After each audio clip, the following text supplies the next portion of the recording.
So, b'schus the yahrzeit and the birthday of Moshe Rabbeinu, I'm going to try to share a little bit of Torah here. So, there's a Gemara in Daf Lamed Gimel Amud Aleph 33b and 33a in Brachas, and it has a very interesting story here. It talks about some sort of monster called an arvud. Rashi explains that it's some sort of hybrid between a snake and an amphibian, and it's terrorizing the town. And so the tzaddik, Rabbi Chanina ben Dosa, he asks, show me its hole, and he goes to where it's living in its hole, and he sticks his heel over it, and the arvud comes out and bites him, and then the arvud dies. And Chanina ben Dosa picks up this monster, and he brings it to the Beis Medrash, and he says, look, it's not the arvud that kills, it's not the monster that kills, it's chet, it's sin that kills. So I'm going to try to explain this Gemara and unpackage it a little bit. And the method that I'm going to use is I'm going to try to see how similar symbolic elements that are found in stories of the nations of the world or mythologies, I'm going to try to glean some insight from them. Because this is clearly a very symbolic and mythological story. And the reason why I'm going to try to glean insights from the nations of the world is twofold. First of all, in order to truly understand an essence of a thing, you first have to come at it from a place of targum, which means translation. Rebbe Kook explains in his Sefer Reish Milin, he explains on the letter Aleph that this concept, that in order to truly understand something, it needs to be explained and needs to be understood through a translation. This is readily understandable on a basic level. When you're in first grade in school and you're learning a verse in Hebrew, they first have to explain it to you in English so you can understand it, and then you can go back to the verse. And then when you get even older and you already know what the Hebrew means, you still have to look at Rashi to really get this understanding, and then go back to the verse, because the Torah itself is immensely dense and compressed. The amount of information is almost infinite in the lessons and the teachings. It's infinite in just a few lines in the Gemara.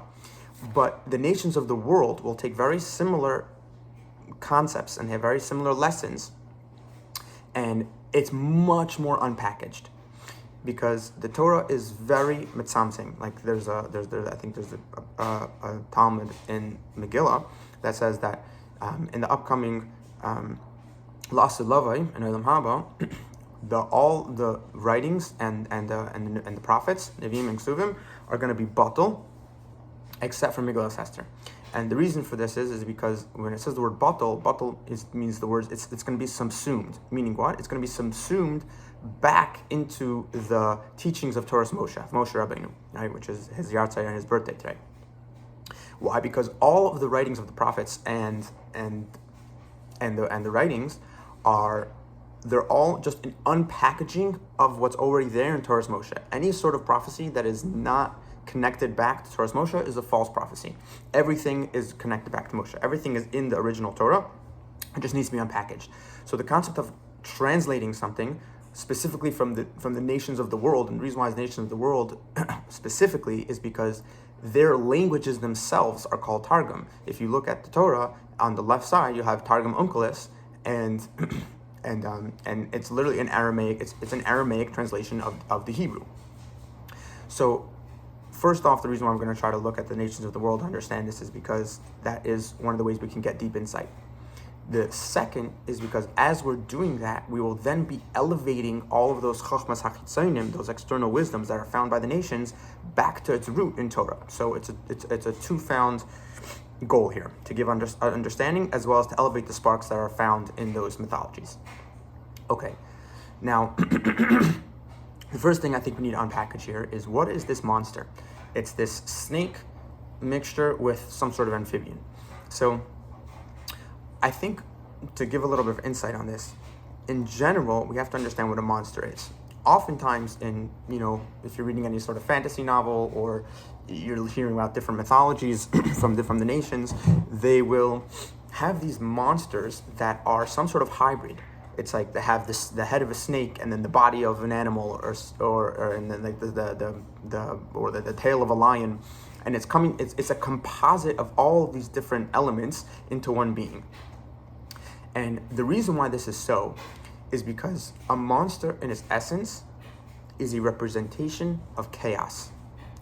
Meaning to say that if you ask it, what are you? What is it? What is your name? What is your essence? What's your shame? It's not a lion. It's not a snake. It's not a tiger. It's a mixture of all of those things. It doesn't have a clear essence. So, but something that's ordered, something that is what it is, that's something that's living in the world of tikkun, in the world of order, that has an identity. That is what it is. So, one of the basic types of monsters that we find throughout, all the nations of the world, even in some regions that don't even have any snakes, is a dragon. A dragon is a worldwide phenomenon, and no one's ever seen a dragon. But it's this concept of it's generally some sort of hybrid as well. It's a snake. It sometimes has legs. It sometimes can fly, and it breathes fire and has a lot of very interesting characteristics.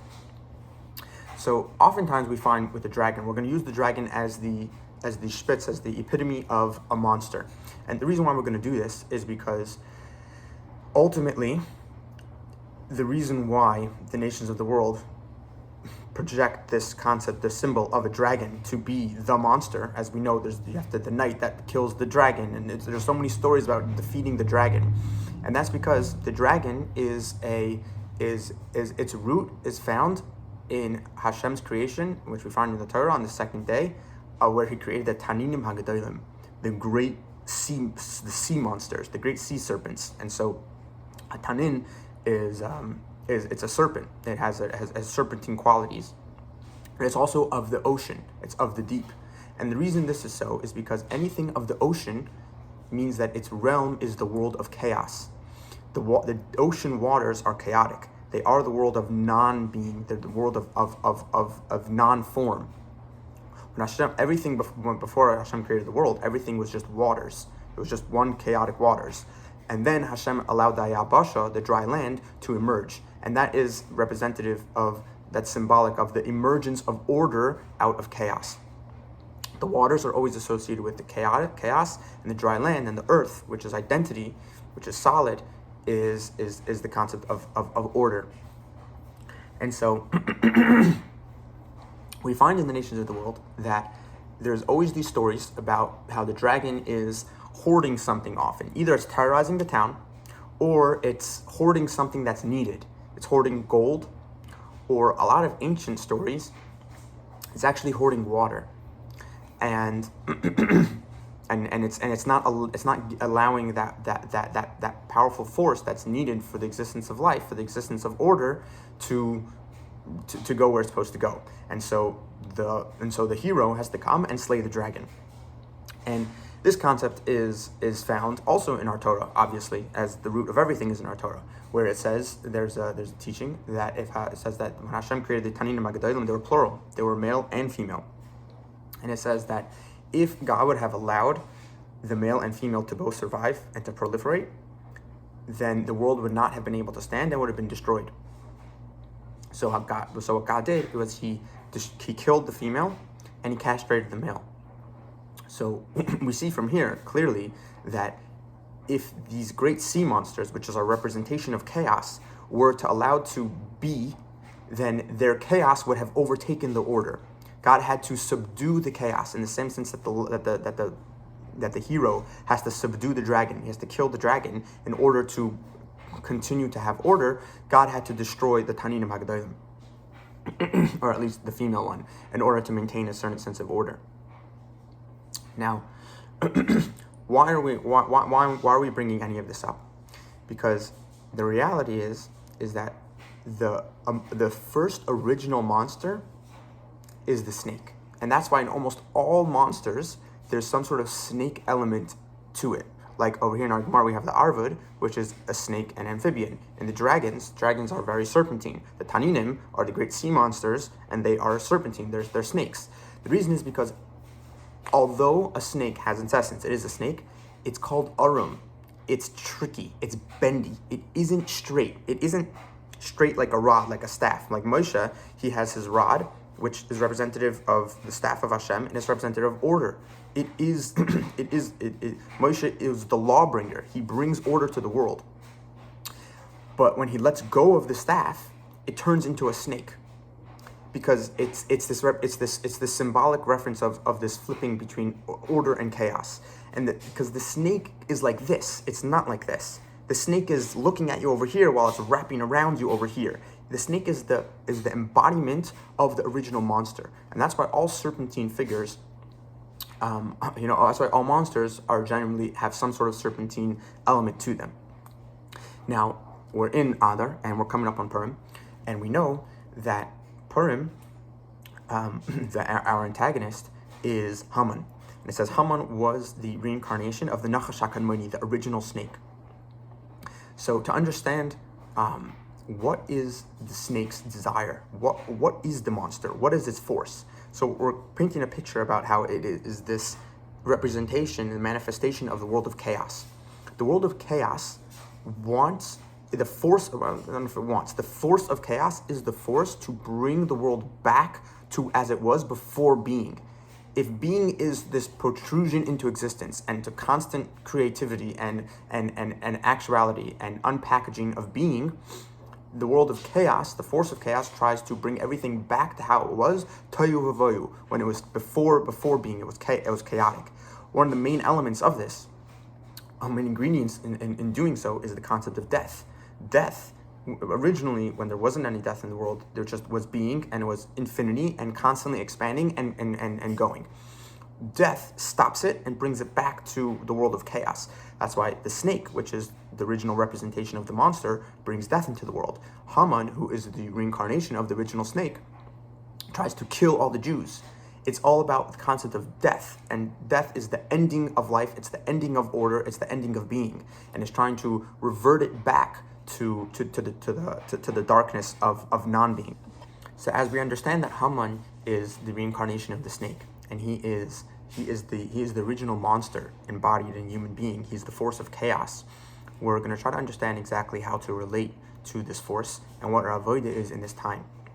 So bringing it back to the Gemara, the story over here is that you have some sort of monster, some sort of serpentine hybrid that is causing chaos on the city. And the tzaddik, Rabbi Chanina ben Dosa, comes out, and it's not by coincidence that his name is Rabbi Chanina, because the tzaddik over here is similar to Moshe Rabbeinu, is associated with das, as we say in the fourth verse, not the fourth verse, we say in the fourth blessing of Shemon Esrei every day, atachonein la'adam das, that God grants das to mankind. Das is loosely translated as experience or knowledge, and it is the force of das, which is the sphera of Moshe, which is the ordering principle against the force of chaos. So Rabbi Chanina comes and he places his heel over the hole, and it bites his heel, which is probably a play on, or a hint back to the original prophecy that God says that the snake will bite man's heel and then we will crush its head, and which is Torah for another day. But he bites his heel, and then the arva dies. And what's really interesting here is that Rashi brings down, he adds to the story. He explains that the way it works with an arvud is that if someone gets bitten by an arvud, there's a race to water. If the arvud gets to the water first, then the arvud would survive. And if the man gets to the water first, then the man will survive. And a nace happened here with Rabbi Chanina ben Dosa, that a spring opened up right under his heel, and Rabbi Chanina got to the water first, and so the arvud died. So, B'derech Agav, what's very interesting with this is, as we mentioned before, that the snakes, the dragons, the monsters, they're trying to hoard things. What they're doing is they're hoarding, which means that they are withholding something that's necessary. They're withholding shefa from coming into the world. And the reason for this is, in one of the ancient stories, a lot of the ancient stories, the dragon is hoarding water. And the reason for this is because, as we said, the original dragon, Tzadin Magadalim, which is closely related to the Nachash HaKadmoni. And the Nachash HaKadmoni, where was he? Where was he when we hear about him? He's in Gan Eden. He's in paradise.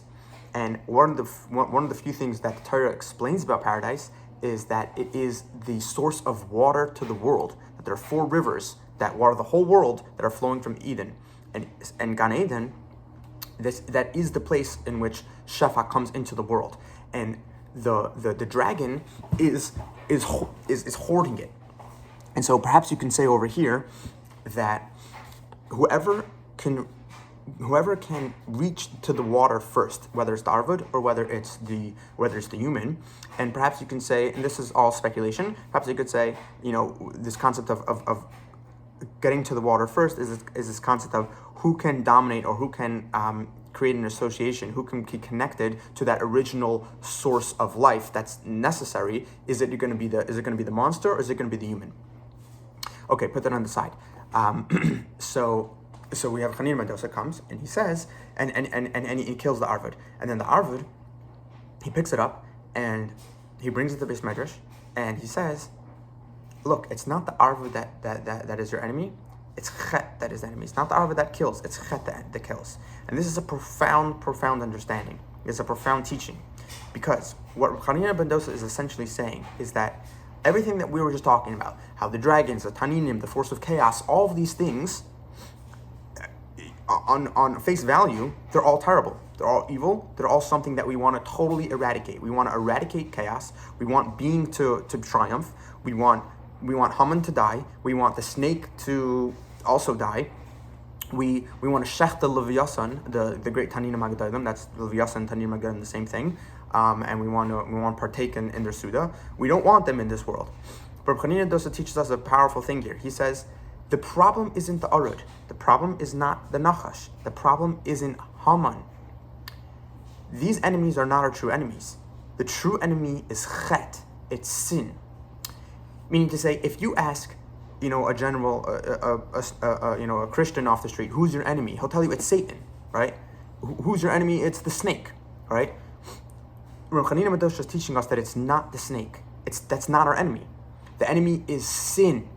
Sin allows the force of the snake to overcome. It allows the force of Haman to try and kill us. But we see from here, which is a powerful thing, that we need the snake. And we need the force of Haman in this world. We do need it. Why? Because, we actually, on a side note, we find that the Nachash is the same gematria as Mashiach, because they explain that somehow the Mashiach is going to wield the force of the snake, and through that the redemption is going to come. The reason for this is because chaos is a absolutely necessary part of being, and without chaos, being would not be able to be what it is. Being gets birthed out of chaos. What Chet does is it allows chaos to overcome being, which is a big problem. It gives the ability for the snake, Haman, the monster, to overtake the world of being and order. But what's vital to understand is that the world of chaos is necessary. Why? Because the world of chaos is the world of power. The world of chaos is the world of power and creativity. All of the life force, of the emanating life force that being gets, it gets from the flow from chaos. As we said, chaos births being. An example of this, to bring it really down to earth, is when we're children. Children are super chaotic. They don't have structure. They're not ordered. They don't have discipline. They're all over the place. But they're way more creative than us adults. And as a child grows up and gets older and older and gets more disciplined and more structured and more ordered, he loses a lot of his creativity. What a man ideally wants to be able to do is to be able to tap into the chaotic force within himself, which is the childlike nature within himself, and be able to channel that power in a ordered way. In the language of Kabbalah, this is called Oiros Detoyu Bekelim Detikun. This is the lights of chaos that are being held in the vessels of order. With this, we can understand why the story of the Megillah doesn't end with Haman dies and great. The apex, the climax of the Megillah is that Haman dies and Mordechai gets all of his possessions, and he lives inside of his palace. There's actually there's a medrash in Yalkut Shimoni on Tehillim Chaf Beis, which starts with Keli Lama Zavtani, which is actually what Esther Hamalka said as she went into Achashverosh, and it says over there, there's a pasuk that says Yochlu Anavim V'Yisbu, that the humble ones will eat and they will be satisfied, and this being the day of the yahrzeit of the most humble of all men. The Yalkut Shimoni over there says that what does that mean? What's Yechlu Anavim Yisbu? That's Haman and Esther. I mean that's Mordechai and Esther. That they ate from the fruits, or they ate from the rechush, the possessions of Haman. They actually explained that a third went to Haman and Esther, went to Mordechai and Esther. A third went to Talmidei Chachamim, those who are learning Torah, and a third went to the Binyan Beis Hamikdash. But the point is over here is that the avodah that we have now, and when we're being faced with the concept of Amalek, we're being faced with people that are trying to kill us. Literally, they're trying to kill us, and we're faced with the forces of Amalek within us that are trying to crush us, and they're trying to not allow us to fully emanate and actualize our potential. When we're faced with that force, it's not just a matter of just try to finish, just try to ignore it, and just try to kill Haman and just keep going. You want to kill Haman and then utilize the power of chaos that they represent to then take your being and your order and magnify it that much more. That's why in the end of days, when it says Hashem is going to shechta Leviathan, what's going to happen, which is representative of the entire evil incarnation and everything that's everything that's wrong with this world.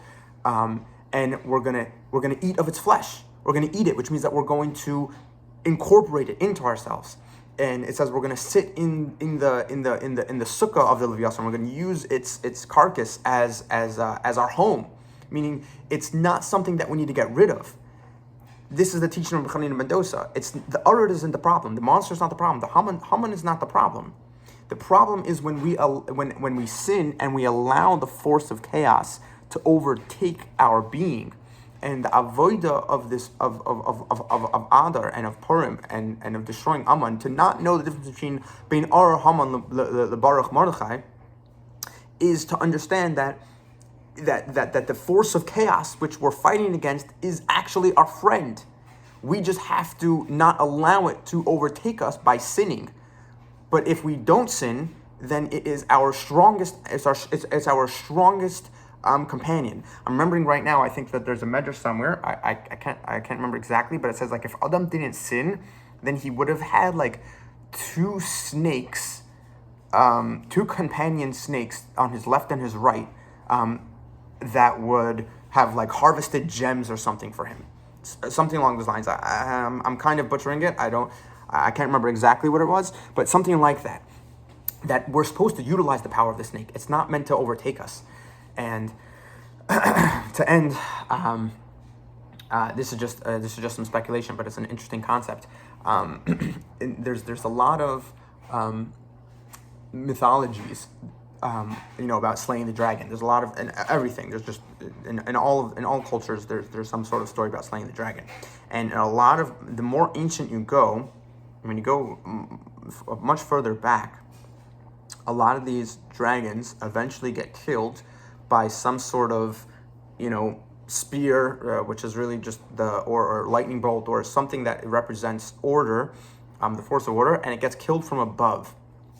But as the generations go on, and then at a certain point, a lot of these mythologies, they kind of flip, and instead of the dragon getting killed from above, it gets killed from below. And I'm just kind of like thinking out loud, perhaps what that kind of represents is this concept of Isarusa de La'elo and Isarusa de Latata, which is an arousal or an awakening from above and an awakening from below. How Purim is explained, the sages explain that it is a preparation for Pesach. On Pesach, what happened? God, so to speak, slayed the Egyptians and smote Paro. Now, Paro, I think it says in a verse either in Yeshaya or in Yirmiyah, it says that Paro called himself a great dragon. He says that he told himself, I am the Tanin of the Nile, and I created myself, something along those lines. And what happened over there? God, from above, Sarusa de Le'ela, he acted and he redeemed us, and he smote the dragon, which is this is the dragon of Paro. But Purim is the concept of Isarusa de Lisata, which is an arousal, an awakening, a force from below, which is representative of this world. And perhaps you can say that as the mythologies, progress throughout history, and the stories kind of shifted a little bit, it's because we're entering into an age in which the lesson that we need to learn from these stories is that the slaying of the dragon at the end of days will happen from below. It'll be from our actions. It won't be because we're undeserving and God just has to destroy the dragon to save us, but rather because of our actions we will destroy the dragon. We will overtake this force of chaos. We will utilize it correctly. We will take it under our control, and we will serve God all the more infinitely powerful because we have reigned, and we are totally riding and utilizing this force of chaos for good. So may Hashem bless each and every one of us that this coming Purim and throughout these days we should be zeicha to be makash ourselves and to attach ourselves to the neshama of Moshe, who is the original tzaddik, who has brought order and the Torah and the law into the world, and we should be able to conquer and defeat all the forces of chaos that are trying to overwhelm us, and we should take their power and utilize it for good. Amen.